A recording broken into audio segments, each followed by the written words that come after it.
అందరికీ నమస్తే. నేను మీ పూర్ణిమ గారిని పిజిటెక్స్ ఛానల్ నుంచి మాట్లాడుతున్నాను.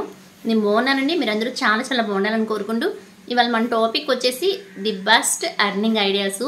మనం ఏదైనా బిజినెస్ చేయాలన్నా, ఎర్నింగ్స్ చేయాలన్నా అంతో కొంత ఒక environment, equipment, place, room, tent ఇవన్నీ అరేంజ్ చేసుకోవాలి కదా.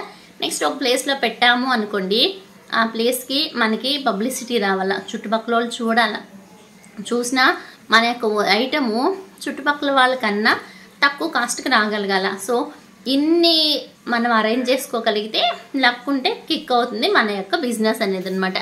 ఇలా కాకుండా ప్రతిరోజు అదే నిత్య పెళ్లి కొడుకు అంటారు చూడండి, ఆ టైప్లో మన బిజినెస్ ప్రతిరోజు ఆదాయాలు ఇవ్వాలంటే మనము ఎలా ప్లాన్ చేసుకుంటే మన బిజినెస్ క్లిక్ అవుతుంది. నెక్స్ట్ దానికి మనం ఎంత ఖర్చు పెట్టాల్సి వస్తుంది, ఎలా ఎక్విప్మెంట్స్ ప్లాన్ చేసుకోవాల్సి వస్తుంది, మనం ఎలాంటి బిజినెస్లు చేస్తే బాగా రన్ అవుతుంది అనేది ఒక చిన్న వీడియోగా మీతో షేర్ చేద్దామని నేనైతే చూశానండి. నేను ఏదైనా మనం ఎక్స్పీరియన్స్ చేయిందే షేర్ చేయం కదా. సో ఈ బిజినెస్ ఐడియాని ది బెస్ట్ అని ఎందుకు అంటాను అంటే, ప్రతిరోజు మనమైతే మన చుట్టుపక్కల, ఫర్ ఎగ్జాంపుల్ మనది ఒక విలేజ్ అనుకోండి, సో ఒక టౌన్ అనుకోండి, మన చుట్టుపక్కల ఎన్ని విలేజెస్ ఉన్నాయి లేదా ఎన్ని టౌన్స్ ఉన్నాయి, అరౌండ్ ఒక 50 to 100 కిలోమీటర్స్ అరౌండ్లో ఎన్ని ప్లేసెస్లో సంతలు జరుగుతాయి. ఈ సంతల్లో మన బిజినెస్ ఎలా ఇంప్లిమెంట్ చేసుకోవాలనేది నేను వీడియో అయితే మీతో ఈరోజు షేర్ చేసేస్తాను. వీడియోలోకి వెళ్లే ముందు ఒక చిన్న మాట, నా వీడియో మీకు యూజ్ అవుతుంది, ఇన్ఫర్మేటివ్గా ఉందంటే మాత్రం ఒక లైక్ ఇవ్వండి. మీరు ఇచ్చే లైక్ నాకు చాలా సపోర్టివ్గా ఉంటుంది. అట్ ద సేమ్ టైం కొత్తగా చూస్తే సబ్స్క్రైబ్ చేసుకుని బెల్ బటన్ నొక్కారంటే నేను పెట్టే ప్రతి ప్రోగ్రామ్ మీకు నోటిఫికేషన్ రూపంలో వస్తుంది. సంతల్లో వ్యాపారం అని నేను ఎందుకు అంటున్నాను అంటే, సంతల్లో అంటే అరౌండ్ ఒక 50 విలేజెస్ చుట్టుపక్కల ఉన్నాయి అనుకోండి, ప్రతిరోజు సంత ఉంటుందండి.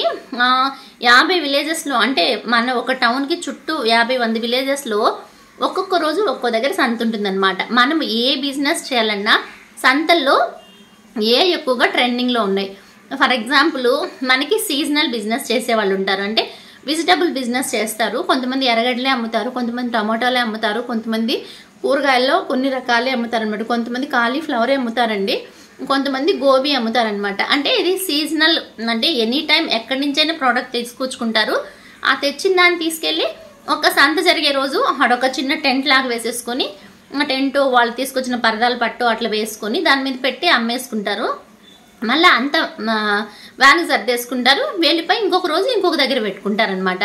అందులో వాళ్ళకు ఒక ఎక్విప్మెంటు, వాళ్ళకి కావాల్సిన ఒక వెహికల్ అనమాట, అంటే వాళ్ళ లగేజ్ తీసుకెళ్లేదానికి కావాల్సినటువంటి ఒక వెహికల్, ఏదైనా ఆటో కావచ్చు, లేదా మినీ వ్యాన్ కావచ్చు, లేదంటే మినీ టెంపో లాంటిది ఒకటి కావాలన్నమాట. అంటే వాళ్ళ మెటీరియల్ ఎంత క్వాంటిటీ తీసుకొచ్చుకుంటున్నారు దాన్ని పట్టించి చిన్నదా పెద్దదా అనేది వాళ్ళకి ఆధారపడి కావాల్సి వస్తుంది.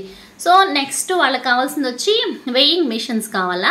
నెక్స్ట్ పర్సన్స్, వాళ్ళు తీసుకొచ్చుకునేటువంటి ఐటమ్ వాళ్ళు ఎక్కడ చీప్గా దొరుకుతుందో ఆ నుంచి తీసుకొని వచ్చి వాళ్ళ మార్జిన్, వాళ్ళ ట్రావెలింగ్ అయ్యింది మార్జిన్, నెక్స్ట్ దాని మీద ఆదాయము, వాళ్ళ మనుషులు ఉండేటువంటి వర్క్ ఇదంతా బేస్ చేసుకొని వాళ్ళు సమ్ అమౌంట్ మార్జిన్ పెట్టుకొని సేల్ చేయడం అనమాట.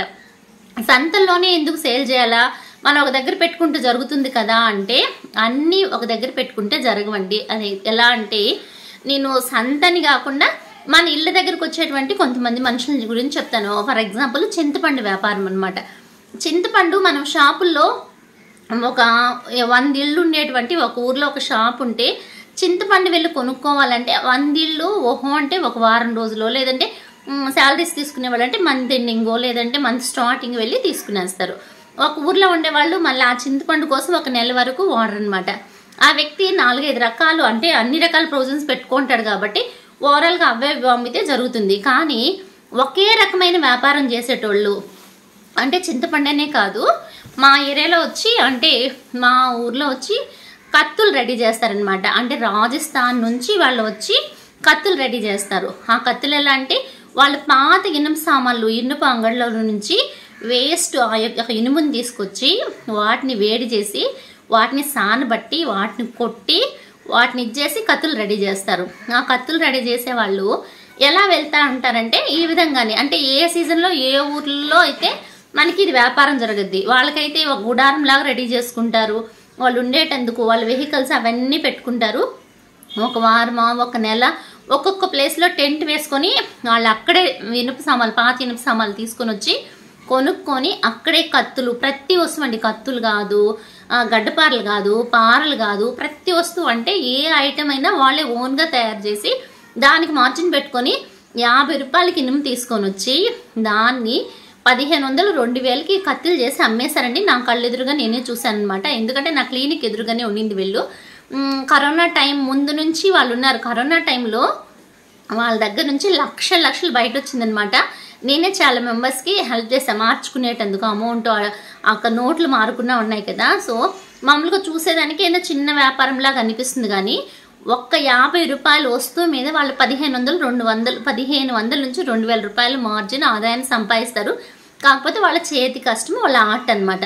అదేవిధంగా మన సంతల్లో కూడా మనం ఒకే రకమైన వ్యాపారం అంటే చింతపండు అమ్మేవాళ్ళు చింతపండే అమ్ముతున్నారు, లేదంటే మిరపకాయలు అమ్మేవాళ్ళు, ఎర్రగడ్డలు అమ్మేవాళ్ళు, టమోటాలు అమ్మేవాళ్ళు ఒకే రకమైన ప్రోడక్ట్ని సేల్ చేసుకోవాలా అంటే మనం ఒకే ప్లేస్లో పెట్టుకున్నామంటే మనకు మార్జిన్ ఉండదు. దానికి రెంటులు కట్టడం తప్పనిచ్చి మనకు పెద్ద ఆదాయం ఏమన్నా ఉండదు. ఒకవేళ ఒకే దగ్గర ఉంటే దాంట్లో బార్గెనింగ్ చేసేవాళ్ళు, లేదా ఆ నుంచి తీసుకెళ్ళి అమ్మే వాళ్ళకి మనం ఆదాయం ఇచ్చిన వాళ్ళం అవుతాం. కానీ మనం మంచి ప్రాఫిట్ పొందాలంటే సంతల్లో తీసుకెళ్ళి మన ప్రోడక్ట్ని సేల్ చేసుకోవడం వల్ల మనకైతే మంచి మార్జిన్స్, ప్రాఫిట్స్ కళ్ళ చూడొచ్చు అనమాట. అంతెందుకండి, మనకి సంతలు పెట్టినాక దొరకని వస్తువు అంటూ ఉండదన్నమాట. అంటే ఆకుకూర దగ్గర నుంచి ప్రతి వస్తువు సంతల్లో ఒక్కొక్కళ్ళు ఒక్కొక్క ప్లేస్లో పోసుకొని అమ్ముతూ ఉంటారు. ఒకే రకమైన ప్రోడక్ట్ అయినా 2-3 దగ్గరలు అమ్ముతూ ఉంటారు. కాకపోతే తొందరగా సేల్ అయ్యే వాళ్ళు వ్యాపార టెక్నిక్ ఏంటంటే కొంచెము క్రౌడ్గా ఉండే ప్లేస్లో ₹1 తగ్గించి అమ్మేశారంటే వాళ్ళ దగ్గర తొందరగా సేల్ అయిపోతుంది అనమాట. ప్రతిరోజు వ్యాపారమేనండి, ప్రతిరోజు రష్గానే ఉంటుంది. ప్రతిరోజు మంచిగా రన్ అయ్యేటువంటి బిజినెస్ వచ్చి సంతల్లో మనం వ్యాపారం చేయటము ది బెస్ట్. తక్కువ పెట్టుబడి, మినిమము 10,000 రూపాయలు వాళ్ళు పెట్టుబడి పెట్టుకున్నారు అంటే రోజుకి 5,000 రూపాయల మార్జిన్తో వాళ్ళైతే ఇంటికి వెళ్తారనమాట. అంటే నేను మార్జిన్ చెప్పాను, అందులో వాళ్ళ ఖర్చులు తిరుగుడికి అన్నీ పోంగా, వాళ్ళ మెటీరియల్ పోంగా వాళ్ళకి హాఫ్ ఆఫ్ ద అమౌంట్ వాళ్ళు పెట్టినటువంటి పెట్టుబడి అట్లీస్ట్ 2 to 3 డేస్లో వాళ్ళకి రిటర్న్ వచ్చేసి ఆదాయం బాటైతే వాళ్ళు పడతారనమాట. సో ఎవరన్నా ఇట్లా వ్యాపారాలు చేస్తూ ఒకే దగ్గర కూర్చొని మాకు ఆదాయాలు రావట్లేదు, మా వ్యాపారాన్ని వృద్ధి చెందించుకోవాలా, లేదంటే మాకు కొంచెము ఈ వయసులో మేము కష్టపడి ఎక్కువ డబ్బులు పోగేసుకోవాలా, మాకు వచ్చేటువంటి ఆదాయాలు మా ఇంటి ఖర్చులకు సరిపోవట్లేదు అనుకునే వాళ్ళు ఇలా మన చుట్టుపక్కల ఎన్ని సోర్సెస్ ఆఫ్ ఇన్కమ్స్ ఉన్నాయి, మనం ఎక్కడ పెడితే బాగా మనకి రన్ అవుతుంది, ఇప్పుడు పెట్టేటువంటిది బాగుంది రన్నింగ్, ఇది కాకుండా ఇలాంటి దాన్ని ఇంకొక దగ్గర ఎక్కడ పెడదాము, అక్కడ ఇంకొక మనిషిని అరేంజ్ చేసేసుకొని మనం ఆ యొక్క అదే రకమైన బిజినెస్ లేదా అందులో నుంచి కొన్ని సమ్ అమౌంట్ ఆఫ్ ఐటమ్స్ని తీసుకెళ్ళి ఇంకో దగ్గర పెట్టి అక్కడ ఇక్కడ సేల్ చేయడం అనమాట. సో ఇలా ప్లాన్ చేసుకున్నా. లేదంటే అట్లా కాదు, మేమిద్దరమే ఉన్నాం భార్యాభర్తే, మాకు ఒక చిన్న ఆటో ఉంది, మేమైతే మిరపకాయలు తీసుకొచ్చి అమ్ముకుంటున్నాం, సంతలో చింతపండు తీసుకొచ్చి అమ్ముకుంటున్నాం, తెల్లగడ్డలే అమ్ముతున్నాము, లేదంటే బట్టలు, రెడీమేడ్ చెప్పులు ఒక్కటి కాదండి. మనకు వ్యాపారం చేయాలంటే ఏ ఐటమ్ అయినా, ఫర్ ఎగ్జాంపుల్ చిన్న పిల్లలకి చిన్న డ్రాయర్లు, చిన్న ఇవి ఉంటాయి చూడండి, దారాలు కడతారు డ్రెస్సెస్, అట్లాంటివి కూడా తీసుకొని వచ్చి ఈ సంతలో పెట్టి వాటి మీద ఒక్కొక్క డ్రెస్ మీద 10 నుంచి 20 రూపాయలు మార్జిన్తో అమ్ముకొని వెళ్ళిపోతున్నారండి. దానికైతే వాళ్ళు ఏం ఖర్చు పెట్టట్లేదు, జస్ట్ ఛార్జీలు పెట్టుకొని వస్తున్నారనమాట. వాళ్ళు మెటీరియల్ హోల్సేల్గా ఫ్యాక్టరీ నుంచి తెచ్చుకుంటున్నారు, దానికి మోర్ దెన్ 0.5% వాళ్ళైతే ప్రాఫిట్తో వెళ్ళిపోతున్నారు. ఇలా కూడా వాళ్ళ బిజినెస్ని డెవలప్ చేసుకుంటున్నారు, వాళ్ళ కుటుంబాలని కాపురాలను లాక్కొని వస్తూ ఉన్నారు.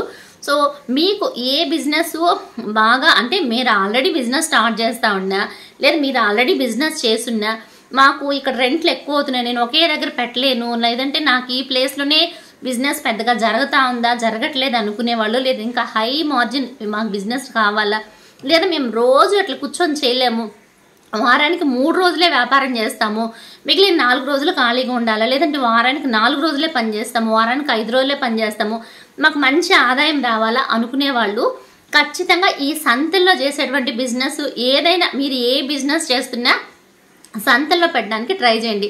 అదేనండి మహిళా మాటలు అనేసి పెడుతున్నారు కదా, అలా కానీ, లేదంటే కళా ప్రాంగణాల్లో పెట్టడం కానీ, ఇక్కడ వచ్చి మాకు నియర్ బై తిరుపతిలో కళాక్షేత్రం ఉందండి, అట్లాంటి ప్లేసెస్లో కానీ ఒక చిన్న రూమ్లా అరేంజ్ చేసుకుని పెట్టగలగడము. లేదు నేను ఓపెన్ సంతలే చెప్పా, దాంట్లో వాళ్ళకి పెట్టుబడి అయితే ఏముండదు, అంటే మున్సిపాలిటీకి నామినల్ ఫీజుగా ఏమన్నా పే చేస్తాను. ఇది కూడా వీధి వ్యాపారస్తులకి ఇప్పుడు ఆ డబ్బులు కూడా కట్టాల్సిన అవసరం లేకుండా గవర్నమెంట్ నుంచి ఫ్రీ బెనిఫిట్స్ వస్తున్నాయి. ఇలా వ్యాపారాలు చేసే వాళ్ళకి కొన్ని రకాల ఈ యొక్క లోన్స్ కానీ ఇష్యూ అవుతా ఉన్నాయండి. అది మీ సర్కమ్స్టాన్సెస్, మీ దగ్గరలో ఉండేటువంటి మీ ఏరియాలో హెడ్స్ ఎవరు ఉంటారు కదా, వాళ్ళని అడిగి అయితే ట్రై చేయండి.